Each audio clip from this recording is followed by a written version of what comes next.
కవిత bail గురించి హైకోర్టుకి వెళ్ళిందని చెప్పేసి మనం వింటున్నాం. సో అక్కడ వెళ్ళినందుకు బెయిల్ వచ్చే అవకాశం ఉందా, లేకపోతే ఇంకా వాయిదా పడుతుందా? దీని గురించి ఏం చెప్తారు? కవితకు 2 కేసులు ఉన్నాయి ఇప్పుడు.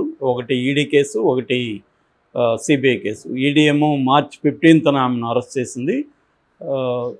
సిబిఐ ఏప్రిల్ 11న అరెస్ట్ చేసింది.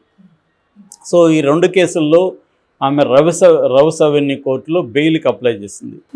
సో కానీ రౌస్ అవెన్యూ కోర్టు బెయిల్ పిటిషన్ని డిస్పోజ్ చేసింది. ఆమెకు బెయిల్ రిజెక్ట్ చేసింది. 2 కేసుల్లో కూడా బెయిల్ ఇవ్వకపోగా ఆమెకు జ్యుడిషియల్ రిమాండ్ అనేది ఈ మంత్ 14th వరకు ఎక్స్టెండ్ చేసింది.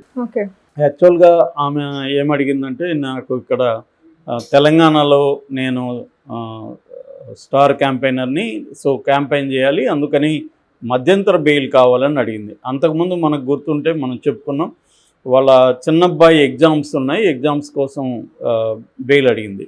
ఆ ఎగ్జామ్స్ అయిపోయినాయి, బెయిల్ ఇవ్వలేదు. ఇప్పుడు కూడా ఎన్నికలు ఇంకా రేపటితో ఇక్కడ రేపు 6 గంటలకి ప్రచారం సమాప్తం కాబట్టి బెయిల్ ఇవ్వలేదు. సో ఇప్పుడు ఆమె హైకోర్టులో ట్రై చేస్తుంది. ఇంకా ఆమెకి వేరే మార్గం కూడా లేదు. ఎందుకంటే రౌస్ అవెన్యూ కోర్ట్ అనేది special court for this investigative ఏజెన్సీలు. సో ఈడీ అండ్ సిబిఐకి అది స్పెషల్ కోర్టు. దాన్ని ఎప్పుడైనా జనరల్గా ట్రయల్ కోర్ట్ అంటారు. ట్రయల్ కోర్టులో బెయిల్ అనేది ఎప్పుడు కూడా డిఫికల్టే. అందులో పిఎంఎల్ఏ చట్టం ప్రకారం అసలు బెయిల్ అనేది దాదాపు అసాధ్యం అన్నమాట. అందుకని మనకి గుర్తుంటే మనం చెప్పుకున్నాం కూడా, కేజ్రీవాల్ బెయిల్ కోసం అప్లై చేయకుండా ఏం చేశాడు తెలివిగా, తన అరెస్టును ఛాలెంజ్ చేస్తూ కోర్టుకు వెళ్ళాడు ఆయన. అందుకని అరెస్టును ఛాలెంజ్ చేసినప్పుడు కొంత బెటర్ అనమాట. ఎప్పుడైనా అరెస్టు ఛాలెంజ్ చేసినప్పుడు బర్డన్ ఆఫ్ ద ప్రూఫ్ అనేది ఇన్వెస్టిగేటివ్ ఏజెన్సీ మీద ఉంటుంది. అంటే ఈ ముద్దాయి నేరం చేశాడని నిరూపించాల్సిన బాధ్యత ఇన్వెస్టిగేటివ్ ఏజెన్సీ మీద ఉంటుంది. బెయిల్ మీద వెళ్ళినప్పుడు రివర్సు. బెయిల్ మీద వెళ్ళినప్పుడు ఏమవుతుందంటే, నేను నేరం చేయలేదు అని ముద్దాయి నిరూపించుకోవాల్సి ఉంటుంది. సో దీంట్లో పిఎంఎల్ఏలో 2 సెక్షన్లు ఉన్నాయి. సెక్షన్ 17 ప్రకారం ఇన్వెస్టిగేటివ్ ఏజెన్సీ అరెస్టును సమర్థించుకోవాల్సి ఉంటుంది. ఈ వ్యక్తి నేరం చేశాడు కాబట్టి మేము అరెస్ట్ చేసాం, ఇదిగోండి సాక్ష్యాలు అని కోర్టుకి చెప్పాల్సి ఉంటుంది. అయితే బెయిల్ వచ్చేసరికి పిఎంఎల్ఏ సెక్షన్ 45 ప్రకారం ట్విన్ కండిషన్స్ మీట్ అవ్వాలి. ట్విన్ కండిషన్స్ అంటే, ఒకటేమో పబ్లిక్ ప్రాసిక్యూటరు ఎంతసేపు అయినా దీని మీద మాట్లాడచ్చు, కౌంటర్ చేయొచ్చు వద్దని. మామూలుగా అయితే రెగ్యులర్గా కేసుల్లో బెయిల్ 15 నిమిషాల కంటే ఎక్కువ విచారించకండి సుప్రీంకోర్టు అనేక సార్లు ఆదేశాలు జారీ చేసింది. ఎందుకంటే అంతకంటే మినీ ట్రయల్ లాగా చేయకండి అని బెయిల్కి. జనరల్గా బెయిల్లో చూసే అంశాలు ఏంటంటే 3 అంశాలు. ఒకటేమో ఫ్లైట్ రిస్క్ అంటారు. ఫ్లైట్ రిస్క్ అంటే ఈ వ్యక్తి విదేశాలకు పారిపోతాడా, రెండోదేమో సాక్ష్యాధారాలని తారుమారు చేస్తాడా, మూడోదేమో సాక్షుల్ని బెదిరించడం కావచ్చు, లేకపోతే వాళ్ళని ప్రలోభ పెట్టడం కావచ్చు, అంటే ఇన్ఫ్లుయెన్స్ చేస్తాడా. ఈ 3 అంశాలు పరిగణలోకి తీసుకొని జనరల్గా ఐపీసీ కింద బెయిల్ ఇస్తుంటారు. కానీ ఇది ప్రత్యేక చట్టాలు వేరేగా ఉంటాయి. పిఎంఎల్ఏ అనేది ఒక preventive of money laundering act అనేది 2002లో వచ్చింది. అది సపరేట్గా ఉంటుంది అనమాట. అందుకని కవిత ఇప్పుడు ఆ చట్టం కింద ఉంది కాబట్టి ఇప్పుడు ఆమెకి 2 కేసుల్లో బెయిల్ రావాలి. ఇటు ఈడీలో రావాలి, సిబిఐ రావాలి. ఈ రెండిట్లో కూడా బెయిల్ వచ్చే అవకాశం అయితే నాకు తెలిసి ఇప్పుడు అంతా లేదనమాట. ఎందుకంటే ఇప్పుడు కేజ్రీవాల్కి కూడా సుప్రీంకోర్టు బెయిల్ ఎందుకు ఇవ్వాలనుకునిందంటే, 25వ తేదీ ఢిల్లీలో ఎన్నికలు జరుగుతున్నాయి కాబట్టి మామూలుగా లెవెల్ ప్లేయింగ్ గ్రౌండ్ అనేది అందరికీ ఉండాలి. ప్రజాస్వామ్యంలో ఎన్నికలు అంటే అందరూ కూడా ఈక్వల్ ఆపర్చునిటీస్లో పొలిటికల్ పార్టీలు పనిచేసుకోగలగాలి. సో ఇది ఆయనకి ఇప్పుడు ఆయన ఎన్నికల ముందు అరెస్ట్ చేయడం వల్ల వాళ్ళ ఆప్ అనే ఒక పొలిటికల్ పార్టీ భవిష్యత్తు ప్రశ్నార్థకం అవుతుంది. ఎందుకంటే ఎన్నికలు మళ్ళీ రావు, 5 ఏళ్ళకి ఒకసారి వస్తాయి. అందుకని ఆయనకు బెయిల్ ఇవ్వడం ద్వారా ఆయన వెళ్ళి ప్రచారం చేసుకోవడం ఈజీ అవుతుంది అని చెప్పి సుప్రీంకోర్టు ఆ విషయాన్ని పరిగణలోకి తీసుకొని ఇవ్వడానికి ప్రయత్నిస్తుంది. అందుకని ఆయన కండిషన్లు కూడా పెట్టింది.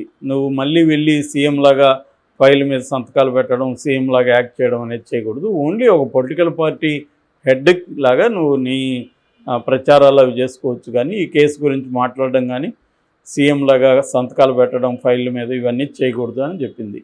సో చాలామందికి డౌట్ ఏంటంటే ఒక సీఎం స్థానంలో ఉన్న వ్యక్తి జైల్లో ఉండి బయట వచ్చినా కూడా సీఎం లాగా లేకపోతే ఆ గవర్నమెంట్ ఎలా ఫంక్షన్ అవుతుంది అనేది చాలామందికి డౌట్ ఉంది. ఖచ్చితంగా అది కొంతవరకు ఇబ్బంది. ఎందుకంటే సీఎం అందరితో సమావేశాలు ఏర్పాటు చేయాలి, అధికారులతో సమీక్షలు ఉంటాయి, తర్వాత మంత్రివర్గంతో సమావేశాలు ఉంటాయి, ఇవన్నీ ఉంటాయి. కాకపోతే ఏంటంటే ఇప్పుడు ఎన్నికల కోడ్ అమల్లో ఉంది కాబట్టి మంత్రివర్గ క్యాబినెట్ మీటింగ్ అనేది అవసరం లేదు. క్యాబినెట్ మీటింగ్ ఉంటేనే ముఖ్యమంత్రి అవసరం. అదర్వైజ్ ఏ శాఖ ఆయా శాఖ మంత్రులు ఉంటారు కాబట్టి వాళ్ళు సంతకాలు పెడతారు ఆ ఫైల్ మీద, జరిగిపోతూ ఉంటుంది. డే టు డే యాక్టివిటీకి ఏమి ఇబ్బంది ఉండదు సీఎం ఆబ్సెంట్ అయినా కూడా. కాబట్టి ఆ రకంగా నడుస్తుంది ఢిల్లీలో. కాకపోతే రేపు క్యాబినెట్ మీటింగ్ పెట్టాల్సిన పరిస్థితి, అసెంబ్లీ సమావేశాలు ఉన్నాయి, దానికి ముందు ఖచ్చితంగా క్యాబినెట్ మీటింగ్ పెట్టాలి. అట్టేటప్పుడే ఇబ్బందులకు వస్తుంది. లక్కీగా ఎన్నికల వరకు ఆ ఇబ్బంది అయితే కేజ్రీవాల్కి లేదు కాబట్టి ఆయన బయటకు వచ్చి ఉండొచ్చు. రెండోది మధ్యంతర బెయిలే కావచ్చు, ఎన్నికల తర్వాత మళ్ళీ బెయిల్ క్యాన్సిల్ అయ్యి ఈయన మళ్ళీ జైలుకి వెళ్ళే అవకాశం ఉంది. అలాగానే జైలుకి వెళ్తే మాత్రం ఆయన ముఖ్యమంత్రికి రిజైన్ చేసి ఎవరినో ఒకరిని పెట్టాల్సి ఉంటుంది.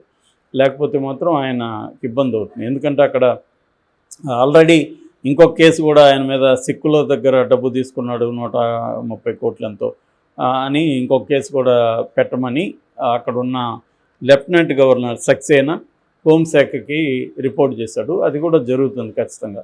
సో ఏదేమైనా కేజ్రీవాల్కి కూడా మధ్యంతర బెయిల్ వస్తే ఎన్నికల వరకు వస్తుంది కానీ మళ్ళీ ఆయనకి జైలుకి వెళ్ళాలి.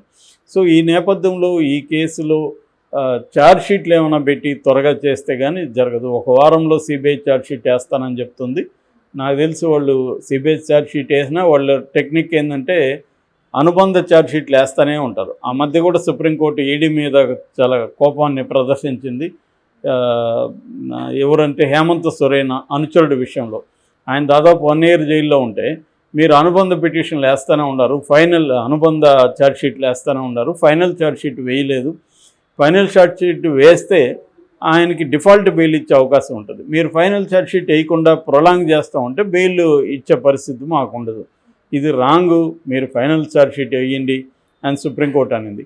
అలాగా కవిత విషయంలో కూడా ఫైనల్ ఛార్జ్షీట్ వేయగలిగితే బెయిల్ వచ్చే అవకాశం ఉంది. కాబట్టి అదర్వైజ్ బెయిల్ లేదు. కేసీఆర్ని ఎన్డీఏలో చేర్చుకునే అవకాశం ఉండి, అంటే కేసీఆర్కి ఈసారి ఒక 5-6 ఇక్కడ సీట్లు వచ్చి రేపొద్దున ఎన్డీఏ గవర్నమెంట్ ఫామ్ కావడానికి కేసీఆర్ అవసరం అయితే అప్పుడు కేసీఆర్ కండిషన్ పెడతాడు నేచురల్గా. కేసీఆర్ అదే అంటున్నాడు, సంకీర్ణ ప్రభుత్వం వస్తుందని. సో ఒకవేళ ఏమన్నా సంకీర్ణ ప్రభుత్వం వస్తే, హంగ్ పార్లమెంట్ వస్తే అప్పుడు కేసీఆర్ అవసరం ఉంటే అప్పుడు కండిషనల్గా ఆ అమ్మాయిని విడుదల చేస్తారు. అదర్వైజ్ కవితకు బెయిల్ ఇప్పుడిప్పుడే హైకోర్టు పోయినా సుప్రీంకోర్టుకు పోయినా కూడా బెయిల్ రాదు. సుప్రీంకోర్టు అయినా హైకోర్టు అయినా ఫ్రీగా లేదు.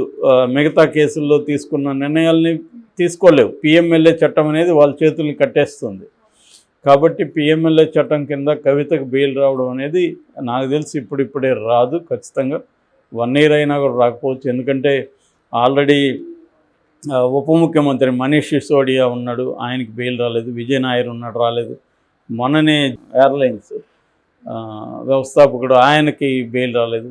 సో అలాగా చాలామంది ఈ కేసుల్లో ఉన్న వాళ్ళకి ఈడీ అండ్ సిబిఐ కేసుల్లో ముఖ్యంగా పిఎంఎల్ఏ చట్టం కింద బెయిల్ అనేవి అంత ఈజీగా రావు.